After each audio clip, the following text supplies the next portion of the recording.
So, Athena Jones, what do you think we can expect from tonight? Well, I think it's going to be a wide-ranging debate. You only have 3 candidates on the stage, so each one will get a lot of time to talk about the issues. But what issues? I think it's going to be focused a lot on national security, of course, given what's going on in the Paris attacks and also the attacks here in San Bernardino, California, but also domestic issues of like the economy, like immigration.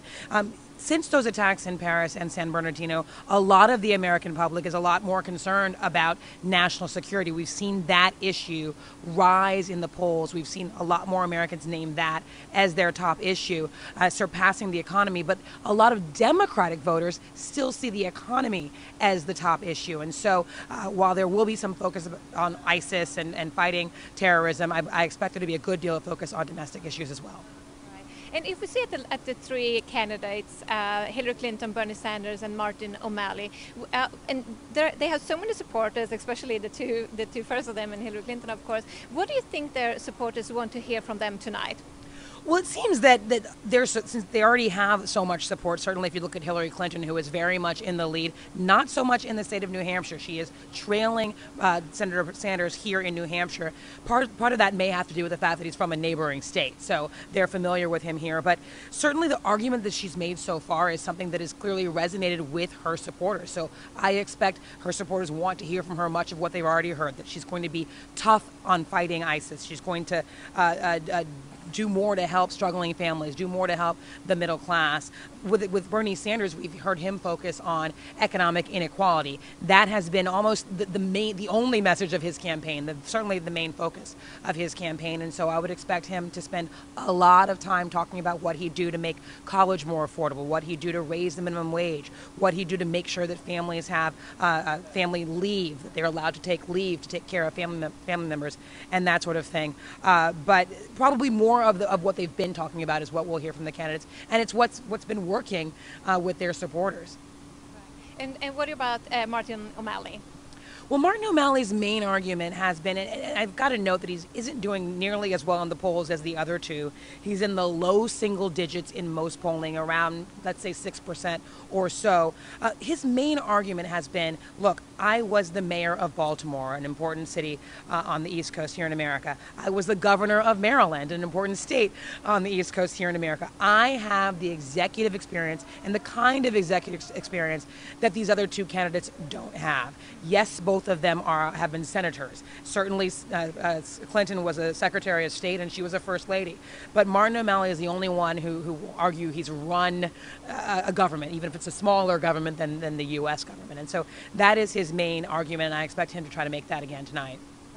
And as you said, Hillary Clinton is obviously the front runner. She's up by 20 points right now.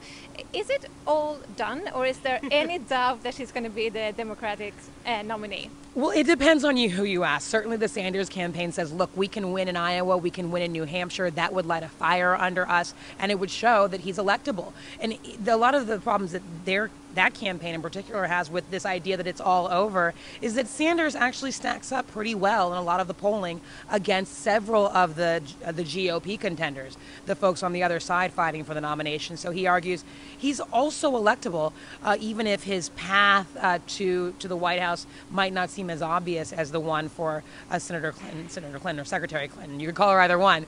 But the bottom line is she is clearly far, far ahead. She's certainly far and above the favorite.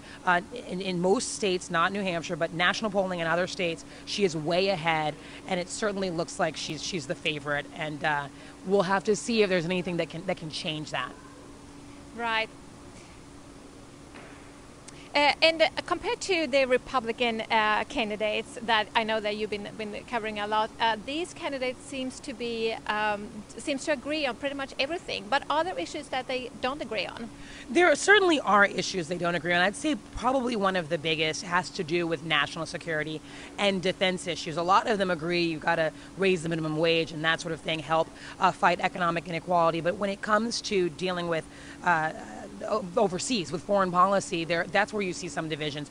We hear from Senator Sanders often him bringing up that vote on to authorize the Iraq War. This is a vote that Hillary Clinton has already said was a mistake. He voted against the Iraq War. She voted for it.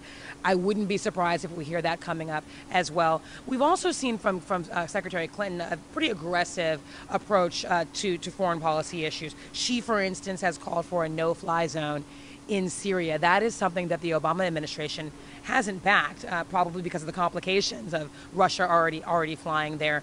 Senator Sanders has a bit less of an interventionist approach. He doesn't. Clinton does not say we should have ground troops either in the Middle East, but Sanders would take a different approach in terms of not being one to push for regime change, like we saw, for instance, in Libya. So that's where I expect to see the most divide in issues of foreign policy, not as much on domestic issues. Right, and also you mentioned before the national security is one of the issues that they're going to talk a lot about tonight after San Bernardino and Planned Parenthood. Is that something they agree on or disagree on? Well, certainly everyone agrees that you have to fight ISIS, but what's so interesting is that soon after the Paris attacks, there was the second Democratic debate, and there was a shift at that debate, the focus to national security more because of the Paris attacks had just happened, and we heard from Senator Sanders not really delving into the issue of ISIS. He believes that ISIS is very important, fighting the Islamic State, fighting terrorism, but he believes that other issues are just as important to everyday Americans' life, and those are the economic issues. And so it's not entirely clear what Senator Sanders' full approach would be to defeating ISIS. We've heard a few more details from Secretary Clinton. So I think it'll be interesting to see what more emerges about a specific plan from candidates other than Clinton on how they'd approach the situation in Syria, how they'd approach defeating ISIS in Iraq and in Syria.